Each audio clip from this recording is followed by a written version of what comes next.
بسم اللہ الرحمن الرحیم۔ السلام علیکم ورحمۃ اللہ۔ 8th کلاس کی اسلامیات لازمی کے ساتھ مبین صدیقی آپ کے سامنے۔ آج ہم چوتھے چیپٹر کا ٹاپک کسب حلال پڑھنے جا رہے ہیں۔ دیکھتے ہیں کہ ممتحن اس میں کس طرح کے سوالات کرتا ہے۔ آئیے بورڈ پر چلتے ہیں۔ اسٹوڈینٹس، ہمارا چیپٹر نمبر 4 اخلاق و آداب چل رہا ہے۔ آج اس کا ٹاپک ہم جو پڑھیں گے وہ کسب حلال ہے۔ کسب حلال سے کیا مراد ہے؟ کسب کا معنی ہوتا ہے کمانا، حلال کا معنی ہوتا ہے جائز اور درست طریقے سے۔ اس اعتبار سے کسب حلال کی تعریف یہ ہے کہ جائز طریقے سے روزی کمانا، درست طریقے سے روزی کمانا، یہ کسب حلال کہلاتا ہے۔ اللہ تعالیٰ نے انسان کے لیے ضروریات زندگی فراہم فرمائی ہیں۔ ہر چیز اللہ کریم نے تخلیق فرمائی ہے، وہ انسان کے فائدے کے لیے بنائی ہے، لیکن اللہ تعالیٰ یہ چاہتا ہے کہ انسان ان اشیاء کو محنت کر کے حاصل کرے، کوشش کر کے حاصل کرے۔ ممتحن سوال کرتا ہے روزی کمانے کے جائز ذرائع کون سے ہیں؟ روزی کمانے کا طریقہ کیا ہے؟ دین اسلام نے جن باتوں کی اجازت دی، جس طرح روزی کمانے کا حکم دیا، اور اللہ تعالیٰ نے اور نبی کریم علیہ الصلوۃ والسلام نے جس طرح رزق کمانے کا حکم دیا اس طرح روزی کمائی جائے، تو یہ جائز ذرائع ہیں، اور ان چیزوں سے مخلوق خدا کو فائدہ پہنچے، تکلیف نہ پہنچے، وہ طریقہ جائز اور درست ہے روزی کمانے کا، اس کو رزق حلال کہتے ہیں۔ روزی کمانے کے جائز ذرائع تجارت ہے، انسان حلال اشیاء کی تجارت کرے، دالوں کی تجارت کرے، اجناس کی تجارت کرے، سبزیوں کی تجارت کرے، کپڑے کی تجارت کرے، وغیرہ وغیرہ۔ تعلیم کا حاصل کرنا، تعلیم کو دینا، تعلیم دینا، مدرس بننا، استاد بننا، ٹیچر بننا، لوگوں کو تعلیم دینا، یہ جائز ذرائع ہے۔ زراعت، کھیتی باڑی کرنا، یہ جائز ذریعہ ہے۔ مزدوری کرنا، محنت کرنا، جائز ذریعہ ہے۔ دستکاری کرنا، ہاتھوں سے چیزیں بنانا، اس کو مارکیٹ میں فروخت کرنا، بیچنا، یہ جائز ذریعہ آمدنی ہے سارے۔ روزی کمانے کے ناجائز ذرائع کون سے ہیں؟ یا حرام ذریعہ رزق کون سا ہے؟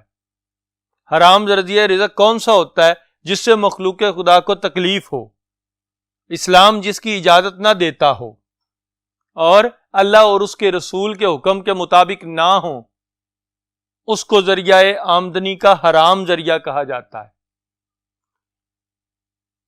اس میں شراب اور سور کی تجارت ہے، حرام جانور کی تجارت شامل ہے، شراب کی تجارت شامل ہے، سودی لین دین ہے، یہ بھی شامل ہے، رشوت ہے، رشوت خوری شامل ہے، چوری شامل ہے، ڈکیتی شامل ہے، دھوکہ دینا لوگوں کو اور رزق کمانا یہ شامل ہے، فریب کر کے رزق کمانا یہ شامل ہے، ناپ تول میں کمی کر کے رزق کمانا یہ شامل ہے، چیزوں میں ملاوٹ کر کے رزق کمانا، یہ سب باتیں حرام ذریعہ آمدنی میں شامل ہیں، اور ان سے کمائی ہوئی روزی، ان سے کمایا ہوا رزق وہ انسان کے لیے حرام ذریعہ آمدنی ہے یا حرام رزق ہے، جس کا بہت زیادہ وبال ہے دنیا میں بھی اور آخرت میں بھی۔ کسب حلال کی فضیلت کیا ہے؟ کسب حلال کی اہمیت کیا ہے؟ احادیث مبارکہ میں بے شمار مقامات پر نبی کریم علیہ السلام نے کسب حلال روزی کمانے کی اہمیت کو بیان فرمایا۔ آئیے دیکھتے ہیں۔ نمبر 1، حضور علیہ السلام فرماتے ہیں حلال روزی کمانا فرائض کے بعد ایک فرض ہے۔ نماز، روزہ، حج، زکوٰۃ یہ سب فرائض ہیں نا، ان کے بعد جو سب سے بڑا فرض ہے وہ رزق حلال کمانا ہے۔ نمبر 2، اپنے اہل و عیال کے لیے حلال رزق تلاش کرو، یہ بھی اللہ تعالیٰ کی راہ میں جہاد ہے۔ حلال رزق تلاش کرنا ہے راہ خدا میں۔ ایک شخص مزدوری کرتا ہے، محنت کرتا ہے، حلال رزق کماتا ہے، یہ بھی حضور علیہ السلام فرماتے ہیں جہاد ہے۔ نمبر 3، اپنے ہاتھ کی کمائی سے بہتر کوئی کھانا نہیں ہے۔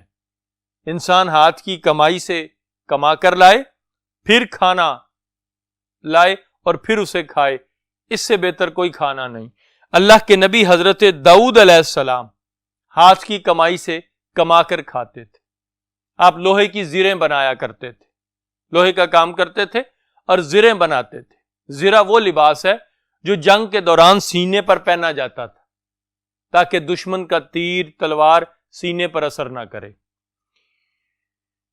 نمبر 4، حلال روزی کمانے والا اللہ کا دوست ہے۔ القاسب و حبیب اللہ، جو بندہ حلال رزق کماتا ہے وہ اللہ کا دوست ہوتا ہے۔ کتنا پیارا نسخہ بتایا نبی کریم علیہ السلام نے اللہ تعالیٰ کا دوست بننے کا۔ ایک شخص نبی کریم صلی اللہ علیہ وسلم کی بارگاہ میں حاضر ہوا، اس نے سوال کیا حضور سے، جیسے آج کل لوگ مانگتے پھرتے ہیں نا، اسی طرح حضور علیہ السلام سے سوال کیا۔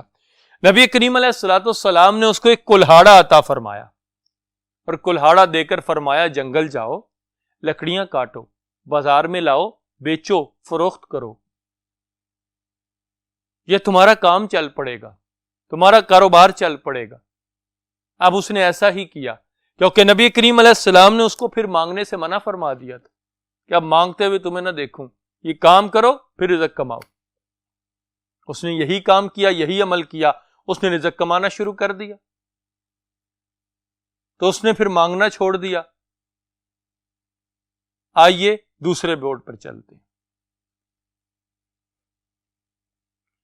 کوشچن ہمارا کیا ہے؟ رزق کمانے کے، رزق حلال کے فوائد کیا ہیں؟ جائز طریقے سے رزق کمانے کے فوائد کیا ہیں؟ کیا فائدہ حاصل ہوتا ہے حلال رزق کمانے کا؟ پہلا، نیکی کے کاموں کے لیے انسان کو مدد ملتی ہے اور برائیوں سے انسان کے اندر نفرت پیدا ہو جاتی ہے، کیونکہ جب محنت کرتا ہے، مزدوری کرتا ہے، اس کے پاس زندگی گزارنے کے لیے پیسے آتے ہیں، اب گناہوں سے بچتا ہے۔ نمبر 2، اللہ تعالیٰ کی رضا حاصل ہوتی ہے اور رزق حلال کمانا انسان کی آخرت میں بخشش کا ذریعہ بن جاتا ہے۔ نمبر 3، حکمت اور دانش مندی انسان کو حاصل ہوتی ہے۔ حلال رزق جب انسان کما کر لاتا ہے، اس سے جو کھانا کھاتا ہے نا، اس سے انسان کو حکمت اور دانائی اس کی برکت سے حاصل ہوتی ہے۔ نمبر 4، دلی سکون ملتا ہے اور اطمینان حاصل ہوتا ہے۔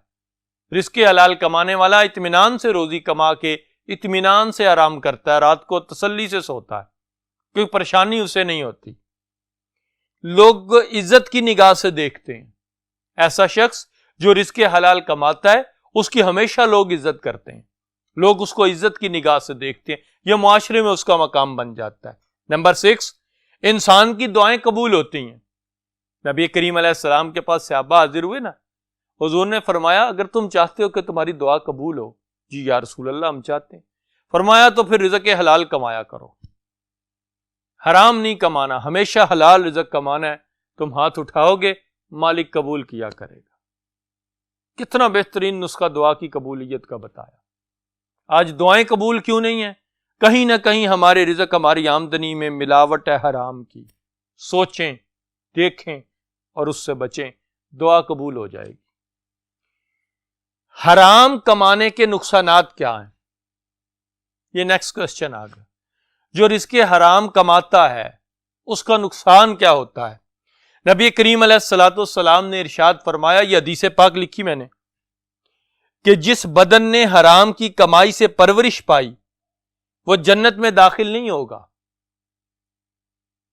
اگر اس کا کھانا بھی حرام کا، پینا بھی حرام کا، بچھونا بھی حرام کا، حضور علیہ السلام فرماتے ہیں ایسے شخص کی دعا بھی قبول نہیں ہوگی۔ ایک جنت میں داخل نہیں ہوگا اور دعا قبول نہیں ہوگی۔ دیکھتے ہیں آگے، برکت کا خاتمہ۔ ایسا شخص جو حرام رزق کماتا ہے، حرام روزی کماتا ہے، رشوت لیتا ہے، چوری کرتا ہے، ڈاکے ڈالتا ہے، فریب کر کے لوگوں سے پیسے ہتھیا لیتا ہے، سود کا کاروبار کرتا ہے، اس کے کاروبار سے برکت کا خاتمہ ہو جاتا ہے، برکت اٹھ جاتی ہے اس کے کام سے، اسے کبھی کسی جگہ نقصان ہو جائے گا، کبھی مال کو آگ لگ جائے گی، کبھی کچھ ہو جائے گا تو وہ مال ضائع ہوتا رہتا ہے، اس کے مال میں برکت نہیں ہوتی۔ نمبر 2، آخرت کی بربادی۔ انسان کی آخرت برباد ہو جاتی ہے اگر انسان حرام رزق کماتا ہے تو۔ یہ حدیث پاک لکھی نا کہ جس بدن نے حرام کی کمائی سے پرورش پائی وہ جنت میں داخل نہیں ہوگا، تو آخرت برباد ہو گئی، انسان کو اللہ تعالیٰ جہنم میں پھینک دے گا اگر حرام کمائی کماتا ہے۔ نمبر 3، عبادات کا قبول نہ ہونا۔ اگر انسان نے لباس پہنا ہے نا، یہ لباس پہنا ہے انسان نے، اب اس لباس میں 1 روپیہ بھی حرام کا شامل ہو گیا ہے، 1 روپیہ حرام کا تھا، سارے پیسے حلال کے تھے، صرف 1 روپیہ حرام کا تھا، تو اب کیا بنے گا؟ اس کی عبادت قبول نہیں ہوگی جب تک یہ لباس اس کے جسم پر رہے گا۔